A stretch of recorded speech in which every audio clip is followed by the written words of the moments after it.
Vice ganda sinita ang searchy na ninakawan ng halik ang guest searcher ng Especially For You. Hoy, hindi pwede yun. Hindi pwede yun, Axel. That's bad. You don't do that. For permission, alam mo bang pwede kang mademanda sa ginagawa mo? You don't do that. Hindi ka pwedeng nang yan nagnanakaw ng halik. Pero bago ang lahat, kung ikaw ay bago sa aking channel, huwag kalimutan na mag-subscribe at i-click ang notification bell for more trending news. Tila hindi nagustuhan ng unkabogable comedian at It's Showtime host na si Vice ganda ang ginawa ng isang searchy sa babaeng guest searcher. Sa episode ng It's Showtime, ay tila sinita at pinangaralan ni Vice ganda ang searchy na si Axel. Ito ay matapos tumangka ng halik ang naturang searchy sa babaeng searcher habang nagbibigay ito ng mensahe. Nag-guest si Maria Christine kasama ang kanyang ex-boyfriend na si Derek sa show. Isa sa mga searchy ay si Axel Cruz, ngunit hindi napili ni Christine. Nang mabigyan siya ng pagkakataon na magbigay ng mensahe, nilapitan niya ito para mag-high five at inilapit ang mukha nito kay Christine na parang hahalik. Dahil naman dito ay agad na kinall out ng komedyante ang tila pag-amba ng halik ni Axel.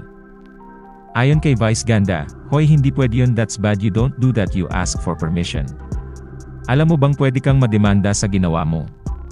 Hindi ka pwedeng nagnanakaw ng halik. Habang sinasabi nga ito ni Vice ganda kay Axel, ay makikita ang iba pang reaksyon ng It's Showtime host. Agad naman na nagsorry si Axel matapos siyang pagalitan ni Vice ganda, ngunit hindi pa rin ito nakaligtas dahil pagkatapos nitong magbigay ng mensahe, ay muli siyang pinagsabihan ng komedyante. Ayon pa kay Vice ganda, huwag ganun ha, that's bad, dun ka sasaktan kita charot. Samantala, mabilis na pinag-usapan sa social media ang eksenang ito kanina sa Especially For You. Anila, ay good call na pinansin ni Vice ganda ang ginawa ng searchy dahil hindi naman talaga kaaya-aya ang pagnanakaw ng halik sa isang babae.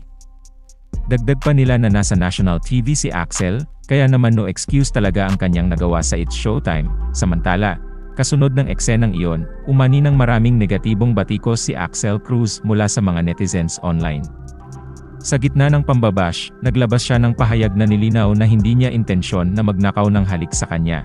Ayon sa Showtime searchy, gagawin daw sana niya ang bro code, kung saan pagkatapos makipagkamay ay maglalapit ang kanilang mga braso tulad ng karaniwang ginagawa ng mga lalaki kapag nagbabatian.